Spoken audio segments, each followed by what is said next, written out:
What's up, everyone? This is Destroyer229, and welcome back to Let's Play Persona 5 Royal. Last time, we spent the entirety of the episode showing off the beginning portion of the special fights that you can do within the Velvet Room. It took a lot longer than I was expecting. We were only really able to show off one type of fight, but we'll get to show off the other fights in due time. In this episode, we are infiltrating Sai's palace proper. It's about time we finally go and do that, so let's go ahead and jump on over to the main floor and begin our infiltration. So, we've got quite a bit to get through in this palace, and for the first time in the entire project, we are going to go and do a history lesson while going through the palace. I'll reveal your true form. Oh, sweet. Orpheus Picaro leveled up. Joker? And first things first, we're gonna get a treasure chest. Which contains confusion vials. Oh, okay.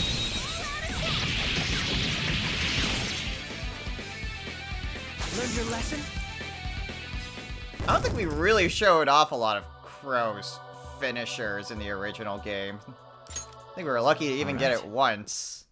That was Anyway, we are going to begin our infiltration with the first history lesson of the entire project. And that is going to be of Kasumi's persona, Cendrillon. Now, before we go and do that, some of you might be wondering, Destro, there's kind of some other history lessons that you should maybe get a move on. And while yes, there should be history lessons on Yaldabaoth and Satanael, I'm gonna hold off on those until we actually get to those within Royal proper. Why? Well, it'll make more sense, and also, the third semester has a lot of time that we can spend simply doing, well, just that, just doing history lessons. There's going to be ample opportunity to go and do that. So, I don't see any reason why I should jump into those, and instead, we can afford to simply wait to do those history lessons. Okay. So, now that we have that explanation out of the way, let's go ahead and begin our history lesson for Cendrillon. Now, Cendrillon, also commonly known as Cinderella, is an old folktale about overcoming oppression through luck and morality. Somewhere. It is also, well, one of the oldest stories. It's also, well, one of the oldest stories to mankind. Okay. And yeah, that didn't take long. We're done here. Let's go. Now, the oldest form of the story of Cinderella is known by the story of Rondopis by, if I can actually put my notes up close enough, by Strabo, I believe, around the last century BC. But traces of this story go back as far as the early 6th century BC. So yeah, this type of story isn't exactly a more recent development. However, the most well-known versions of the Cinderella story can be traced back to two sources. One of which is Charles Perrault's, gotta do this because this is in French, Cendrillon ou la Petite Panflot de Verre in 1697. The other well-known version of the story is the Brothers Grimm's version. Oh boy. I'll reveal your true The Brothers Grimm's version, once again, Aschenputtel, sweet, horror leveled up. In 1812. Now, despite the popularity of the Disney version of Cinderella, which I'm sure a lot of people are very much aware of. Ooh, treasure chest. Ooh, the Ball of Life. For the purposes of this history lesson, we're going to be doing a little bit of a combination. We are going to be going over Perrault's version of the tale, since that's the older version of the two more well-known ones. However, for a lot of the names that we're going to be using, we are going to be... We're going to be going with the 1899 opera version for the names of the characters, because Perrault's version doesn't give any names to any characters, even to Cendrillon, since Cendrillon is a nickname and not a birth name. So, just so that way we can actually have proper names. Ooh, looks like a will seat's nearby. Just so that way we can actually have some proper names. We're going to be using the opera version in order to actually have some proper names and not just using basic descriptors. I felt the difference in strength in that fight. Now, once upon a time, there was once a wealthy man named Pandolf, who was a widower, and his only family was his one and only daughter, Lucette. One day, Pandolf married a woman who, for our purposes, we will simply refer to as Madame de la Haltière. I'll reveal your true form. We're done here. Let's go, So, as Joker. mentioned before, Pandolf marries Madame de la Haltière and welcomes her and her two daughters, Noemi and Dorothy, into his home. However, the Madame and her daughters are incredibly selfish and essentially take over, essentially they take over the household and the estate and force Lucette into basically servitude. They treat her less like one of their family and more like a servant or even a slave. And, well, there's our will seed, but we do need a key card to get in. Lucette, however, is incredibly kind and mild-mannered, and despite the injustice brought upon her, endures the abuse and does what she's told. Ooh! That was an easy win. Let's go, Every Joker. night, Lucette has to sleep by the fireplace since she doesn't even have a bed anymore. And because she's just by the fireplace all night long, whenever she wakes up, she is covered in the ashes that the fireplace produced. Now, because of this, Lucette's stepsisters mock her, basically kind of telling her that she's covered in ashes, and thus refer to her as Cendrillon. Because of this. And Cendrillon... The cognitive world cool. is weak here. Safe room's right over There may here. be a safe room close by. Cendrillon basically translates to covered in ashes, or something to that regard. I don't know exactly what it translates to, because every time I looked up in a translator, it would just go to Cinderella. Thanks, Google Translate. So, before we get back to the story, wanted to try to free up some space and maybe try to get some more personas around my actual level, and we can make an actually really good Magatsu Izanagi. So we are fusing away Magatsu Izanagi Picaro and Ori Calcum from a network fusion in order to fuse the original Magatsu Izanagi. Choose which skills to inherit. So we could get Immunity, Blessed Bloodline, or Mouth of Savoring, but I'm just gonna keep Hollow Jester. I'm gonna get Resist Nuclear, so we get that. magic abilities, so that way our attacks are more powerful. And I have my choice of any super powerful single target spells. I have my choice of basically any status or any element. So I'm going to go with Inferno, because I could use some fire skills. Actually, neither of these would be... Oh, those just reduce the HP of...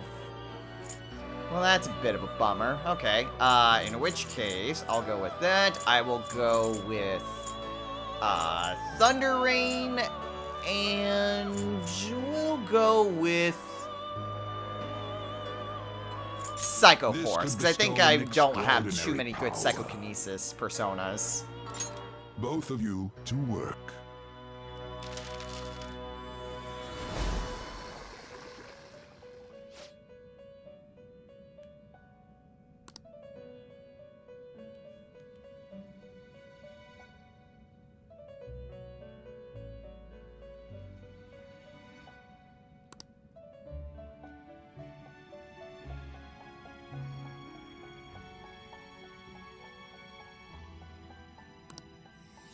This is gonna be good. Plus, look at those boosts. Ooh, Ghastly Whale could change. That is really good, because that is a skill I really don't care about. And it becomes Mazildine. Ooh, Mazildine plus Thunder Rain. Not bad. Okay, Bloodbath, which I really don't need at this point. I've got good Darkness and Almighty, and just generally good magic capabilities.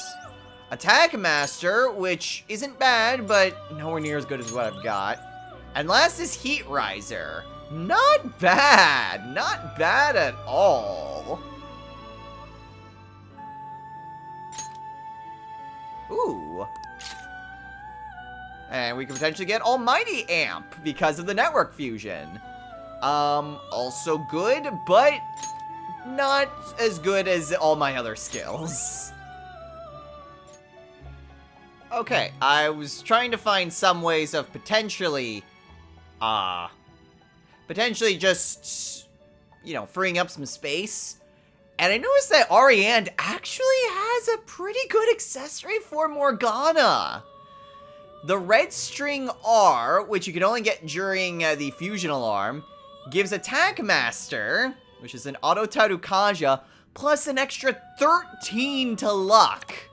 Its base form is still pretty decent since it gives luck to plus 10. Is this the result you desire? So since we have so many transmutation stuff, let's go ahead and get Morgana a pretty good accessory, assuming this works out. Perhaps this is a bit excessive.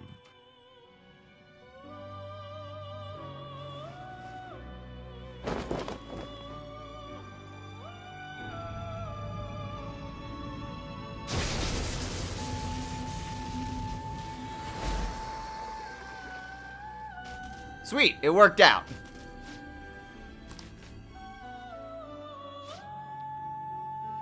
Okay, and now the electric chair is finicky. Okay, so we have that, although if we go back to the guillotine... Okay, so we can theoretically... So that is how you can kind of get around the limitations of the fusion alarm. Is going back and forth between making items and getting personas. However, if you do use a persona that you just got through the fusion alarm, it will always result in failure. So that's cool. Begin searching. Not sure there's really a whole lot else. I could try to strengthen one of my personas. Like if I wanted to get rid of Isis to raise up Athena. Could always do that. I'm not sure this really does too much within the context of a fusion alarm, but I need to free up space. So, I'm sure there's really too many other personas that I would really need. Kaguya, I don't really need anymore, but she is my dedicated healing persona. I guess I can buff up Athena. Well, it is what it is. Get her Megaton raid. This will arise Although, from the execution. maybe... Do you approve? Maybe not increase... There we go, increase strength. That'll work. Is this the power? May your powers become one.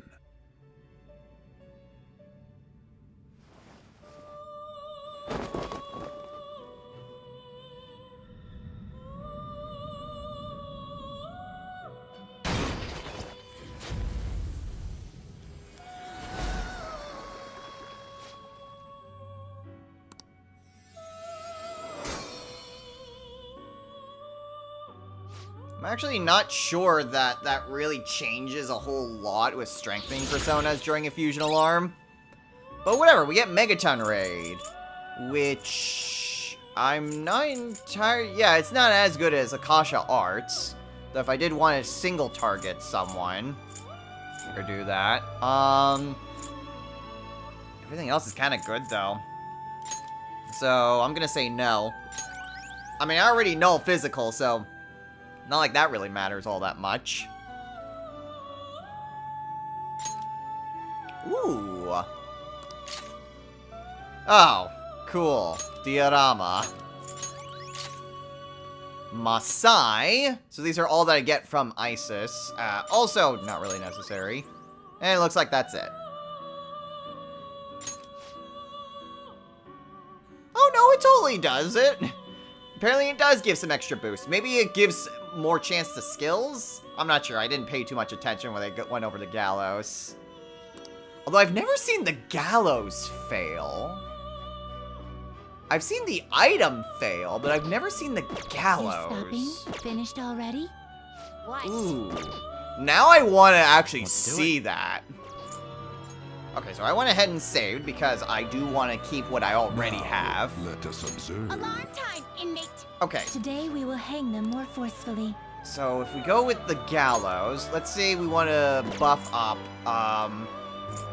let's try to buff up Orpheus Picaro and get rid of... Who do I not use? Maybe Principality? Hecticon Kyres? Well, maybe. Neko Shogun, I kind of actually use. Kurama Tengu. You know what? Nah, we'll sacrifice... Well, actually, no, I kind of need Kurama Tengu. I also need Lilam. I need Haliti.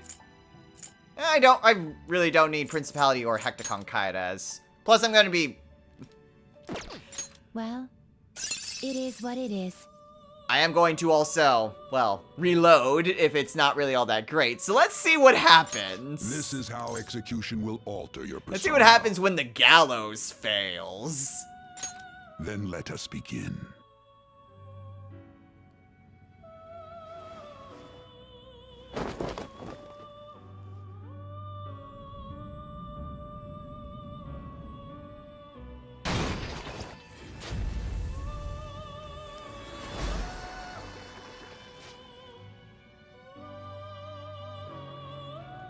Oh, so it actually doesn't look any different.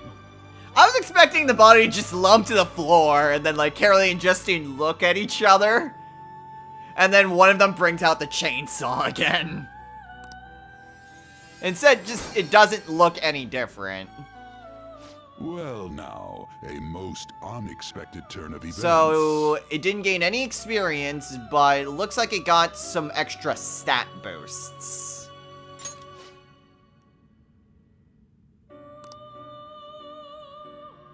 Well, that kind of sucked. Because I know the item failure comes with its own unique Pursue animation. rehabilitation with all your body and soul. So that This is its really power kind of form. sucks. Okay, well, if there was another item that I really wanted, then maybe... This will become an even more powerful Honestly, accessory. Athena's isn't really all that bad with so much of a boost to endurance, plus an auto Maraku Kanja. Ooh, actually, If I give that to Makoto, ooh, that wouldn't be bad. Make her super tanky. And I can always buy back Athena. Ah, so this is your intent. We'll do that, and that way I can also show off the item failure. Unless this also just does the item failure, which I just saved. Perhaps this is a bit excessive. Nope, we got it right. Alright, cool. Well, I can just buy back Athena. And I can just give that to, Makoto. In which case, I'm gonna go ahead and save Finished again. already? What?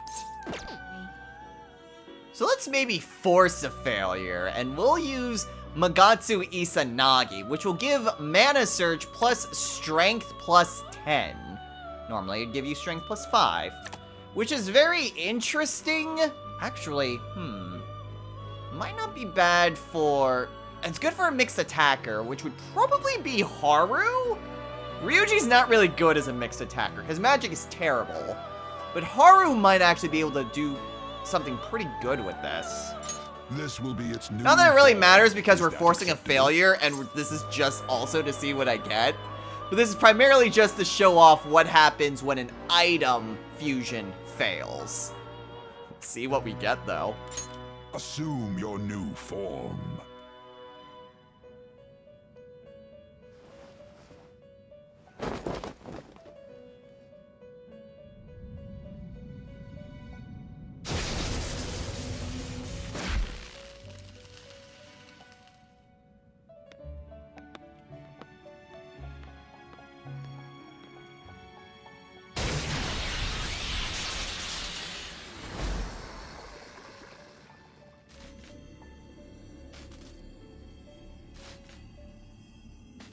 Well, I think we killed the twins.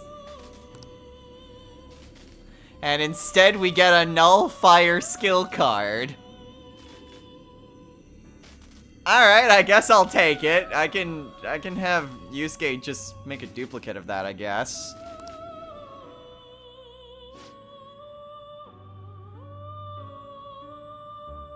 And we'll just buy back Magatsu Isanagi. While I'm at it, I can Justine, these are the paths also you have go walked. and buy This persona, a bugs. fee is required. And I can And get going on the this twins persona. request. And then there is Isanagi. That's Tsukuyomi. Magatsu Isanagi. There we go. Is this what you want? A fee is required. This is Go your ahead and power. grab him. This I persona- could get Magatsu Isanagi Picaro. Well, nice. I think I like my Is this what you new want? regular Is this form. what you want? Oh man, the magic Is is this even what you much want? better. Wow, that's really good. All right, well, Are you that's beside the finished? point. What? We can also Do you need something? go ahead and No, get our let's see. request done. No. And for our final task for the twins, we need a Seth with high counter. Listen up, inmate. Okay, so first things The first. inmate. Let's execute us. Gather What them. level is Seth normally? Seth is normally level 51, so I can just go and do this immediately. I might want to do that because I think I've got Finish, space. Justine. You handle this. You know, I can do that later. Done already? I've already spent What? way too long outside of my regular scheduled history lesson, so let's get back to the story. No slacking off. So, back to Cendrillon. One day, Prince Charming... Yes, I know. That's his actual name. It's not something really stupid that Disney came up with. That is literally the prince's name. Prince Charming invites all of the young women in the kingdom to a ball, and from among them will pick the woman to be his wife. Now, Noemi and Dorothy go and prepare for the ball, according to their mother's guidance. However, Cendrillon is told that maids are not invited, and she has to stay behind. Alone, Cendrillon cries since she is completely just heartbroken by everything that's happening. And the fact that this is such an important thing that she's not allowed to go to just breaks her heart. However, she's interrupted when her fairy godmother magically appears to her. Now, we've already taken down this enemy before, so we'll just bust the door down and take care of this. Show me your true form.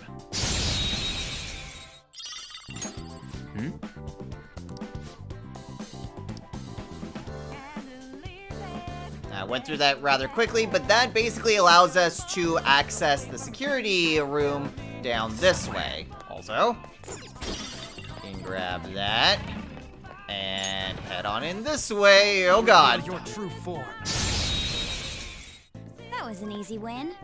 Let's go, Joker. And in here we have a chest, which has a stuffed soul. Nice.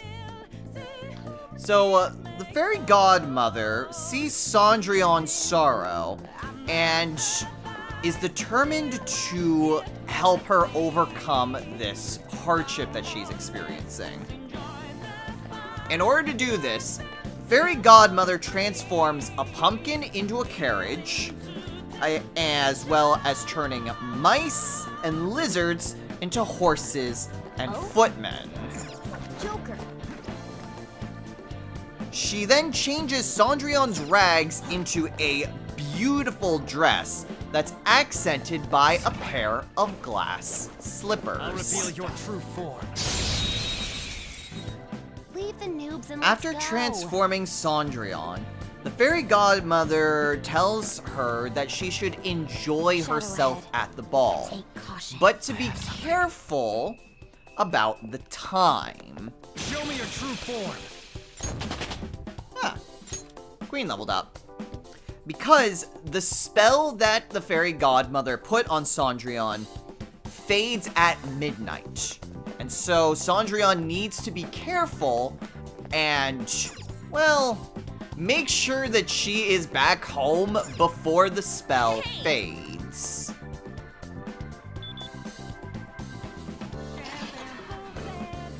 And there we go. With that, Hey, a will seed. Let's get it. we can go ahead, go back, and get the first will seed.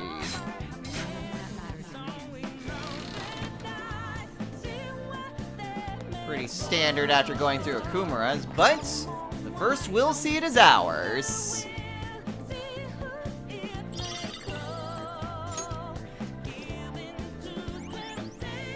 The first will seed. Don't mind if I do, Sai-san. So, after having been transformed and given the warning, Cendrillon goes to the ball and enchants everyone there, including Prince Charming himself. And Cendrillon has a great time. She becomes basically the talk of the town with what all, like how she appeared, how she danced, everything about her basically captures everyone's attention. And she even remembers the fairy godmother's warning, and she's able to leave well before midnight, and is able to get home well before her stepsisters showed up. Once her stepsisters return home from the ball, all they talk about was this mysterious, beautiful girl that was there at the ball. Now you might be wondering, well, wouldn't they have recognized Cendrillon? And that is another part of the fairy godmother's magic, was that it completely concealed Cendrillon's identity. So no one, even those that knew her, would be able to recognize that it was her.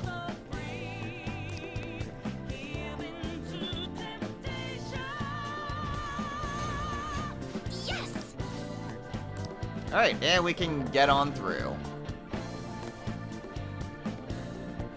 So, determined to meet this random, mysterious woman again that Prince Charming heard so much about, he holds another ball the following night.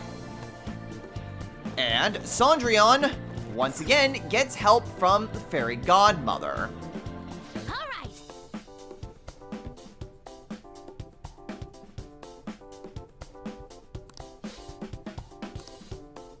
Alright, the rest of this will continue after this. Are you ready? Yes.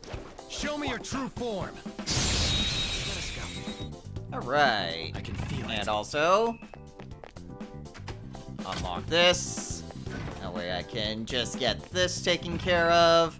There's nothing really much more here, so now we can head on through the vent.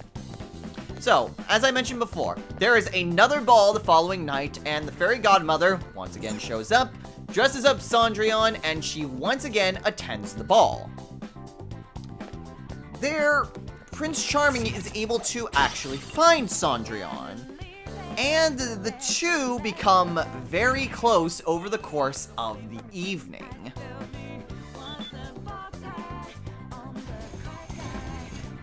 So much so that they become incredibly infatuated with one another. Also so much so that Cendrillon completely forgets the time. So once she hears that it is the stroke of midnight, Cendrillon races out of the ball. And in her haste, loses one of the glass slippers. Now, Prince Charming tries to run and catch up with her because he has no idea what the hell is going on.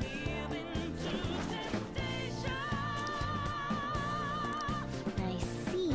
Blah, blah, blah, blah, blah. Alright.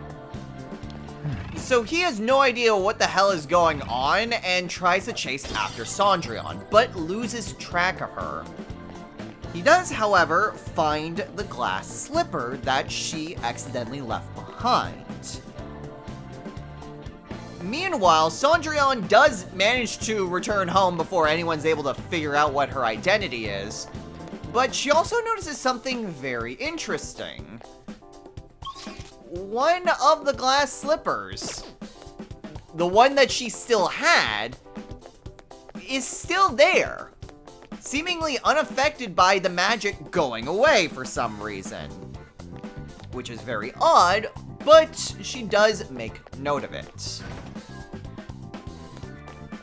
And before I continue onward, I'm gonna go ahead and take care of this dude. Oh. Good thing that didn't trigger a battle. Okay. I also just remembered that I have a really good accessory that I got for Queen and then proceeded to not give it to her. Where is it? Attack Master, which is for Mona, and Automaraku Kaja, which was for Queen. Okay, so let's go ahead and lose the... I lose the... Oh, shoot. Where was it? There it is. I unfortunately lose the wind boost, but I do get a lot of extra luck. So, anyway. The next day, Prince Charming goes to every single woman in the kingdom in order to find whose foot can fit inside of the glass slipper. Now, amazingly enough, no one seems to share the same shoe size as Cendrillon, and at least by the time that Prince Charming is able to get to Cendrillon's house, no one's been able to fit inside of the glass slipper. So Prince Charming eventually reaches Cendrillon's house, but Noemi and Dorothy try to win him over. First by simply trying to woo him, but this is ultimately unsuccessful. Form. I'll punish you. We'll make a great team. Maybe I can get another one in?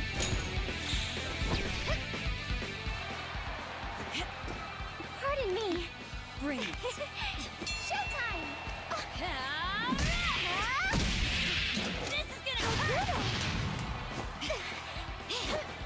Noir, leave it to me! Ready, set? Show's over!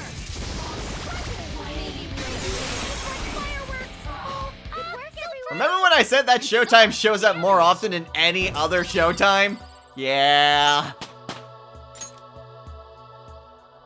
All right.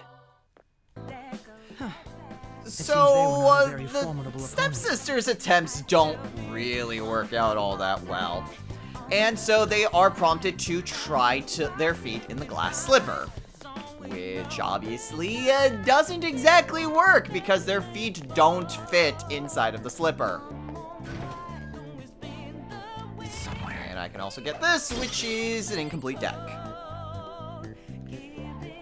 Now, before the prince is able to leave, Cendrillon shows up and asks if she can be the one to try on the slipper. Now, her stepsisters completely rebuff her, saying that there's no way she would possibly be able to fit inside the slipper, but Prince Charming allows her to try. And, lo and behold, the glass slipper fits, proving that Cendrillon was the rightful owner of the glass slipper. Cendrillon's sisters are not convinced of this, though. Since they are like, oh, well, it could have been anyone's. She could just share the same shoe size as whoever this belongs to. And Cendrillon, preparing for this. Am I going backwards? I feel like I'm going backwards. Actually, no, I'm not going backwards, actually. Cendrillon prepares for this and pulls out the other glass slipper, proving without a shadow of a doubt that she is the rightful Show me your owner. true form. A complete The victory. stepsisters Now let's keep going. are flabbergasted at this and beg for Cendrillon's forgiveness because, well, she's going to be a princess and could very much kill them if she wanted to. Cendrillon, however, is of pure heart and of infinite forgiveness. So despite all the trouble that her sisters put her through, Cendrillon decides to forgive them, and her and Prince Charming live happily ever after. So that is the tale of Cendrillon, one of the oldest stories of mankind, but is one that, well, quite a few people may not know so many details on, especially since there are plenty of other permutations of this story. There are a lot of different details that are changed depending on who's telling the story. For example, for a list of a couple things, there's one instance in the opera where Cendrillon and Prince Charming end up basically enchanted in a forest. It's kind of like a Midsummer Night's Dream, sort of. But they can't see each other, and that's also the work of Fairy Godmother. For the stepsisters, they can cut off their own feet to try to fit into the glass slipper. That's from the Brothers Grimm version. And you've got another version in which the stepmother is a lot more heavily involved, like the Disney version. Like, the stepmother breaks the glass slipper, and so Cinderella, or Cendrillon, pulls the other glass slipper out to prove her legitimacy, despite that the one that the prince had broke. There's a bunch of different permutations of the story, a lot of different names of the characters too. Lucette is the version of the opera, but a lot of versions consider her name to be Ella, since Cinderella. There's a bunch of different things. The names are also different, like the Disney version has a very different names of the stepsisters. And again, the stepmother can have a drastically different role. In Perrault's version, the stepmother's barely involved. But say the Disney version, the stepmother is basically the main antagonist as opposed to the stepsisters. So there's a lot of different variations of the Cinderella story. And again, there's even different stories that don't even involve Cinderella, but are very similar, where a girl who was driven to poverty is elevated because of her good heart. So there's a bunch of different versions that don't even necessarily revolve around Cinderella or Cendrillon. But that is where our history lesson will end for today. Since, well, most people should already know Cinderella. There is the Disney version, that's the one most people are probably familiar with. At any rate, with that, we're good to call it a day here. I know we really didn't get too far into the palace, and we spent a bit of time in the Velvet Room, but history lessons take up a lot of time. Plus, we also got the first will seed, so there's that. So, next time on Let's Play Persona 5 Royal. We are going to continue going through Sai's Palace. Now that our history lesson is taken care of, we can go and do the palace proper and just kind of skip ahead to all the new stuff. There's not really any other history lessons to go over, and we probably won't really get to any other history lessons until, well, third semester is where there's going to be quite a few. I may try to squeeze in a history lesson or two during, like, the Mementos Depths portion. That way, all the history lessons aren't just jam-packed in the third semester, because there are going to be a few other history lessons within the third semester itself, regardless of the other two that we know about. Hint, hint. But, for now, we'll just go and get through Sai's Palace, and just, well, again, show off all the new stuff. Until next time, everyone, take care.